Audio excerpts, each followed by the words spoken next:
ഇപ്പോൾ ഈ social media എന്ന് പറയുന്നത് വലിയൊരു പോസിറ്റീവ് ഉണ്ടെങ്കിലും ഇതേപോലത്തെ കുറെ സൗഹൃദങ്ങൾ കാരണം ഒരുപാട് ചതിപറ്റിയ ഒരുപാട് ആൾക്കാരുണ്ട്.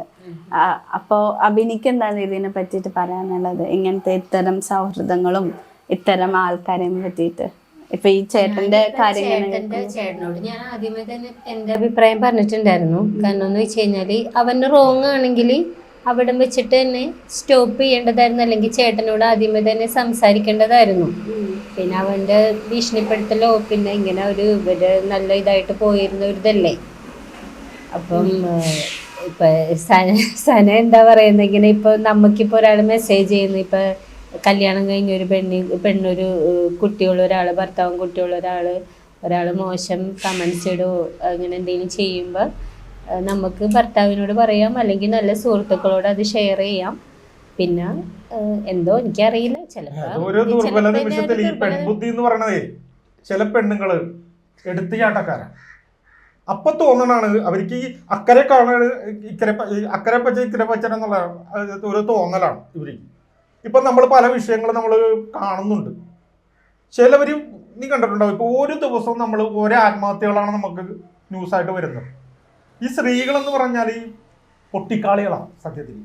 എന്ന് വെച്ചാൽ എല്ലാവരും അല്ല ഞാൻ പറഞ്ഞ, കുറച്ച് സ്ത്രീകൾ അവര് അവരുടേതായ അവർ ചുറ്റുവട്ടത്ത് ഒതുങ്ങി എന്തെങ്കിലും സങ്കടങ്ങളോ ദുഃഖങ്ങളോ ഉണ്ടെങ്കിൽ ഷെയർ പോലും ചെയ്യത്തില്ല. എടോ എന്തെങ്കിലും സങ്കടങ്ങളോ ഉണ്ടാക്കി, ഇപ്പൊ എനിക്ക് എന്തെങ്കിലും സങ്കടം ഉണ്ടാക്കി ഞാൻ തന്നോട് ഷെയർ ചെയ്യുക. ഇതെല്ലാം ഉള്ളിൽ ഒതുക്കി കൊണ്ടു നടന്നിട്ട് അങ്ങോട്ട് ഒരു നിമിഷത്തിൽ അങ്ങോട്ട് ആത്മഹത്യ ചെയ്യും. പക്ഷെ ആത്മഹത്യ ചെയ്യുമ്പോൾ സംഭവിക്കണം എന്താണെന്നറിയാമോ? ചത്തുപോണ ആൾക്കാർ അതുകൂടി തീർന്നു. ഒരു മനുഷ്യ ജന്മം എന്ന് പറഞ്ഞാൽ ദൈവം കൊടുക്കുന്ന വരദാനമാണ്. നമുക്കൊക്കെ ഒരു കുറവില്ല, അസുഖങ്ങളില്ല, ഒന്നുമില്ല, കൈകളുണ്ട്, കാലുകളുണ്ട്, എല്ലാം ഉണ്ട്. തമ്പുരാൻ തന്നേക്കണം. ആ ഒരു ജീവിതം തൊലച്ചു കളയാം ഒരു നിമിഷം കൊണ്ട്. തൊലച്ചു കളയാൻ പെട്ടെന്ന് കളയും. പക്ഷെ ഇതിന്റെ പിറകില് അത് കഴിഞ്ഞിട്ട് നീറണ ആൾക്കാരുണ്ട് ജീവിതകാലം മുഴുവൻ. ഇപ്പൊ ഒരു കുടുംബത്തെ ഒരു പെണ്ണ് ആത്മഹത്യ ചെയ്യുകയാണെങ്കിൽ ആ പിന്നീട് ജീവിതം നരകമാണ്. അപ്പന്റെയും അമ്മയുടെയും ആങ്ങളയുടെയും ജീവിതം നരകമാണ്. തീർത്ത ഇപ്പൊ കഴിഞ്ഞ പ്രാവശ്യം ഞാനൊരു ന്യൂസ് കണ്ട്, കുട്ടികളില്ലാത്ത കാരണം ഞങ്ങൾ ആത്മഹത്യ ചെയ്തു. ഭാര്യയും ഭർത്താവും കൂടെ ആത്മഹത്യ ചെയ്തു. എങ്ങനെ ഇരിക്കണം? ഇനി കുട്ടികളില്ലെങ്കിൽ എത്രയോ അനാഥാലയങ്ങളുണ്ട്. ഒരു കൊച്ചിനെ ദത്തെടുത്ത് വളർത്തിക്കൂടെ ഇവർക്ക്? അങ്ങോട്ട് ആത്മഹത്യ ചെയ്യുക. ഒരു നിമിഷം ഒന്ന് ചിന്തിച്ചാൽ മതിയോടോ. നമ്മളൊക്കെ ഒന്ന് വേറെ ഒന്നും വേണ്ട, അങ്ങനെ ആത്മഹത്യ ചെയ്യണോ എന്ന് തോന്നണ നിമിഷത്തിൽ ഇതേ ക്യാൻസർ വാർഡിലേക്ക് ഒന്ന് ചെല്ലി, ജനറൽ ഹോസ്പിറ്റലിൽ. ഞാൻ എൻ്റെ അപ്പനോട്ട് കിടന്നിട്ടുള്ള അവിടെ തുടിക്കുന്ന ഹൃദയങ്ങളെ കാണാൻ പറ്റും. ജീവന് വേണ്ടി ഒരു നിമിഷം തുടിക്കുന്ന ശരീരങ്ങളെ നമുക്ക് കാണാൻ പറ്റും. കുമള പൊട്ടണ പോലെയാണ് പൊട്ടണത്. ഒരാൾക്കാർ ചത്തൊടുങ്ങണത്. ജീവിതം അത്രേ ഉള്ളു. ഈ പറയണ ഈ ഞാനടക്കം ഈ പറയണത് ആർക്കും ഒരു ഗ്യാരണ്ടി ഇല്ല ജീവിതത്തിൽ. ഇപ്പൊ 40 വയസ്സ് കഴിഞ്ഞാൽ പിന്നെ വാർദ്ധക്യത്തിൽ കിടക്കുക. മനസ്സിലായോ? അപ്പൊ ഓരോ ജീവിതങ്ങൾ കണ്ടു കഴിയുമ്പോൾ നമുക്ക് മനസ്സിലാകണം. അപ്പൊ അതിലൂടെയെങ്കിലും നമുക്ക് പഠിക്കാനുള്ള പാഠങ്ങളാണ്. അല്ലാണ്ട് ഒരു മനുഷ്യ ജീവിതം പറഞ്ഞ് നശിപ്പിച്ച് കളയണ എനിക്ക് ഇപ്പൊ ചേട്ടനാണെങ്കിലും ഇപ്പൊ 10 വയസ്സുള്ള ഒരു പെൺകുട്ടിയാണല്ലോ. അപ്പൊ ഇനിയിപ്പോ ആ കുട്ടിയുടെ കാര്യമാണെങ്കിലും അച്ഛൻ മാത്രമേ ഉള്ളല്ലോ. അപ്പൊ ഇനി ആ കുട്ടിയുടെ ഒരു ഭാവി നോക്കിയിട്ട് ചേട്ടൻ എന്തെങ്കിലും ഡിസൈഡ് ചെയ്തിട്ടുണ്ടോ? ഇനി ഇങ്ങനെ മുന്നോട്ട് പോകണം, അല്ലെങ്കിൽ ആ കുട്ടി മോളെ എങ്ങനെ നോക്കണം, അങ്ങനെ ഡിസൈഡ് ചെയ്തിട്ടുണ്ടോ? സത്യത്തില് ഒരു മോളാണ് എനിക്കുള്ളത്. അവള് പ്രായവൃത്തി വരികയാണ്. പലരും എന്നോട് പറഞ്ഞിട്ടുണ്ടാ കുഞ്ഞ് വലുതാവും. ഇപ്പൊ 10 വയസ്സിലേക്ക് കടന്നു. ഇനിയിപ്പോൾ നാളെ അവള് വയസ്സറിയിക്കും.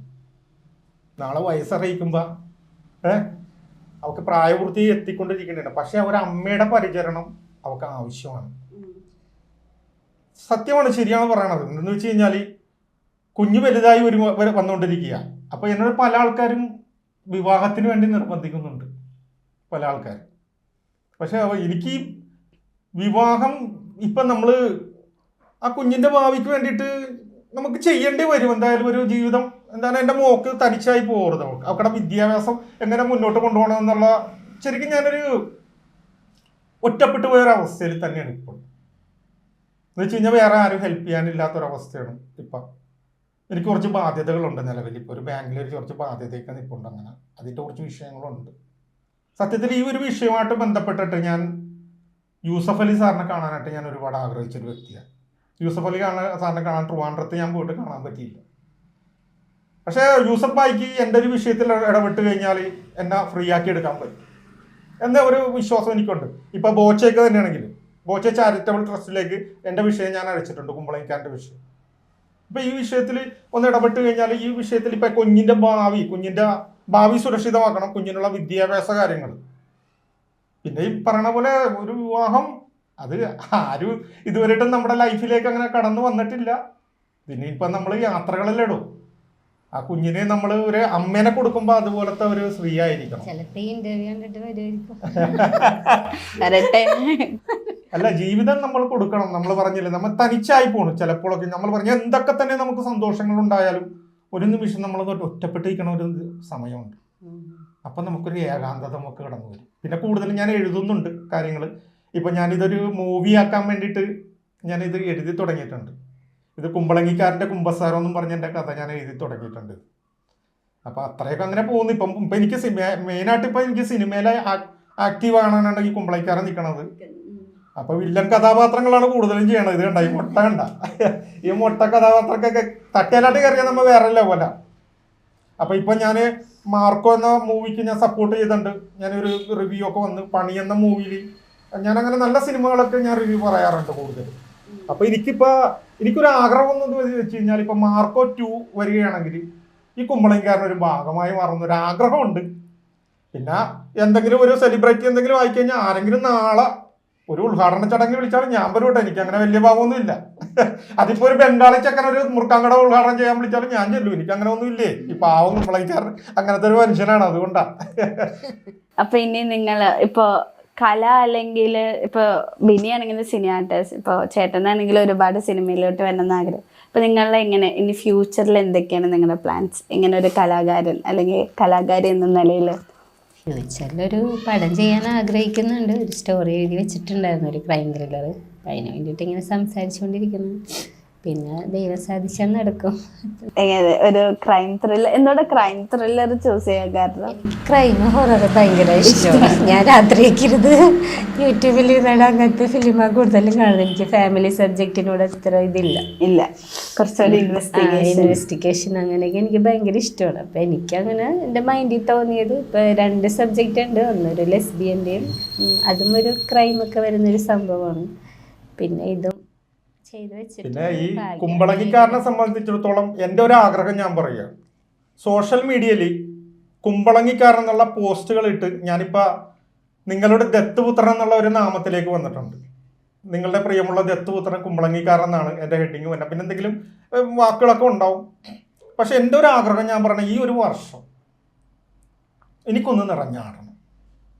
എൻ്റെ ആഗ്രഹങ്ങളെന്ന് വെച്ച് കഴിഞ്ഞാൽ കുമ്പളങ്ങിക്കാരൻ എന്നുള്ള ഒരു ചാനൽ എനിക്കിപ്പോൾ ഓപ്പൺ ചെയ്യണം. എനിക്ക് നല്ലൊരു ജനങ്ങളുടെ പിന്തുണ വരുന്നുണ്ട്, സപ്പോർട്ട് വരുന്നുണ്ട്.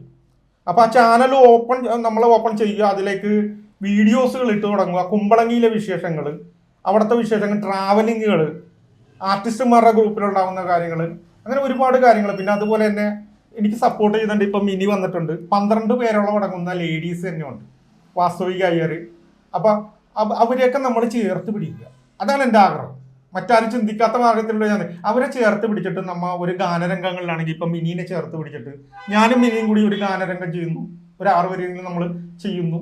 അടുത്ത നമ്മൾ ഇപ്പം വാസ്തവിക അയ്യറിനെ വിളിച്ചിട്ട് അവർക്ക് അപ്പം ഈ 12 പേർക്കും ഞാൻ വഴി ഒരവസരം കിട്ടുമ്പോൾ അപ്പം ഇപ്പം മിനിക്ക് അനന്തമായ ബന്ധങ്ങളുണ്ട്, സൗഹൃദങ്ങളുണ്ട്. ഈ കുമ്പളങ്ങിക്കാരന് അനന്തമായ സൗഹൃദങ്ങളുണ്ട്. അതിലൂടെ ഷെയർ ചെയ്ത് ജനങ്ങൾ മാക്സിമം. ഞാനൊരു ഡാൻസർ കൂടിയാണ്. ഇപ്പം ഇങ്ങനെ പ്രശ്നങ്ങളൊക്കെ വന്ന കാരണം ഞാനൊന്ന് ഒതുങ്ങിയതാണ്. പക്ഷെ എൻ്റെ കഴിവുകൾ ജനങ്ങൾ കാണട്ടെ. അല്ലാണ്ട് നമ്മൾ കഴിവുകൾ ഒതുക്കി വെച്ചിട്ട് കാര്യമില്ല. ജനങ്ങൾ അറിയട്ടെ. ഒന്ന് ആളി കത്തട്ടെ കുമ്പളങ്ങിക്കാരൻ. ചിലപ്പോൾ അണയാൻ പോകുന്ന തിരിയായിരിക്കാം, എങ്കിലും ഒന്ന് ആളി കത്തോന്ന് പറഞ്ഞ പോലെ. നമുക്ക് ഈ ഒരു പ്രായത്തിലല്ലേ ഇതൊക്കെ പറ്റുള്ളൂ. ഇങ്ങനെ നമ്മൾ വടിയും കുത്തി പിടിച്ച് നടക്കുന്ന സമയത്ത് നമുക്ക് ഇഷ്ടപ്പെടുന്ന ഡ്രസ് ഇടാനോ അല്ലെങ്കിൽ ഡാൻസ് ഒക്കെ ചെയ്യാനോ നമുക്ക് പറ്റില്ല.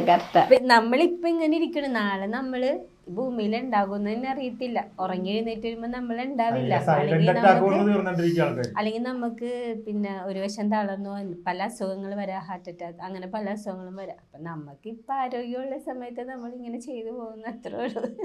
അപ്പൊ ഈ പറഞ്ഞ പോലെ തന്നെ രണ്ടുപേരും ആഗ്രഹങ്ങളെ സാധിക്കട്ടെ. ഈ വർഷം നിങ്ങൾക്ക് എന്താ പറയാ, പൊന്നും വർഷാവട്ടെ. എല്ലാ ആഗ്രഹങ്ങളും സാധിച്ച് അവസരങ്ങൾ, അതെ, എല്ലാ വാതിലുകളും തുറന്ന് ഓരോരോ അവസരങ്ങൾ ഇങ്ങനെ എല്ലാം നേടിയെടുക്കട്ടെ എന്ന് ആശംസിക്കുന്നു.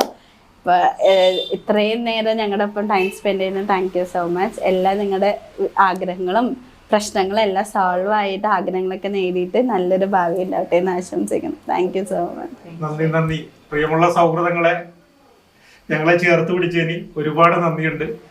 ഇനിയും നിങ്ങളുടെ സപ്പോർട്ടും സഹകരണങ്ങളും ഞങ്ങൾക്കുണ്ടാവണം. ഒരുപാട് നന്ദി. കുമ്പളങ്ങിക്കാരൻ.